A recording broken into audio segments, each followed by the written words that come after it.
au cœur, au centre des dysfonctionnements révélés par l'affaire du meurtre de Liana, il y a un outil clé de la justice. Son nom, Cassiopée. Fanny Wegscheider, bonjour Fanny. Bonjour. Bienvenue. Vous nous expliquez ce matin, Fanny, en quoi consiste ce logiciel. Oui, un logiciel informatique qui est censé faciliter l'échange entre les différents parquets, mais aussi informer les victimes. Cassiopée, c'est cet acronyme un peu barbare, mais il a été développé depuis 2008. Il est déployé dans tous les tribunaux judiciaires de France, sous la responsabilité du ministère de la Justice. Et selon la Cour des comptes, il coûtait en 2018 142 millions d'euros contre 4,4 millions 12 ans plus tôt. Alors, regardez ce logiciel Cassiopée. Il est déclenché à partir du moment où d'abord il y a une plainte qui a été déposée dans un commissariat, dans une gendarmerie. Ensuite, le dossier est transmis dans les parquets et c'est à ce moment-là qu'entre en jeu Cassiopée, ce logiciel informatique de traitement, d'échange des données. Comment ça fonctionne concrètement, on va le voir.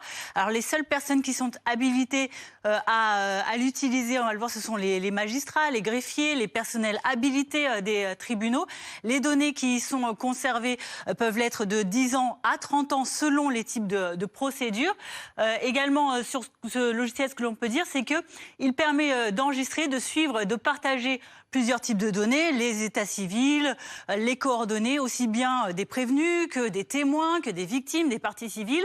Il permet également de savoir où on en est au stade de quelle procédure on en est, sur par exemple les infractions également, tout un tas de données, ainsi que les suites de l'affaire qui peuvent être par exemple, selon le porte-parole du ministère de la Justice, un classement sans suite, une poursuite ou alors encore une continuation de l'enquête. Merci Fanny. Vincent, vous écoutiez Fanny avec attention, vous souhaitez intervenir.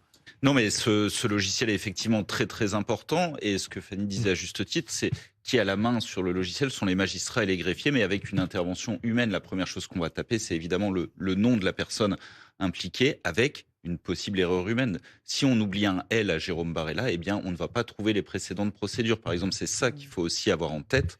Puis il y a tout le délai nécessaire aux équipes pour pouvoir entrer toutes les données. Ça prend toujours du temps. C'est quelque chose qui est assez fastidieux, dirons-nous. Et puis l'autre problème qui se pose, et on l'a très bien vu sur l'infographie qui était à l'écran, c'est que là, quand une plainte est prise dans un service de police ou de gendarmerie, c'est transmis au parquet qui le rentre à Cassiopée. Mais les enquêteurs, eux, ont un autre logiciel qui s'appelle le TAJ. Certains magistrats ont accès au TAJ, le traitement des antécédents judiciaires, mais les enquêteurs n'ont pas accès à Cassiopée. Et les deux logiciels ne se parlent pas forcément. Il n'y a pas d'interconnexion entre les données, ce qui fait que parfois, on n'arrive pas à relier les différentes procédures.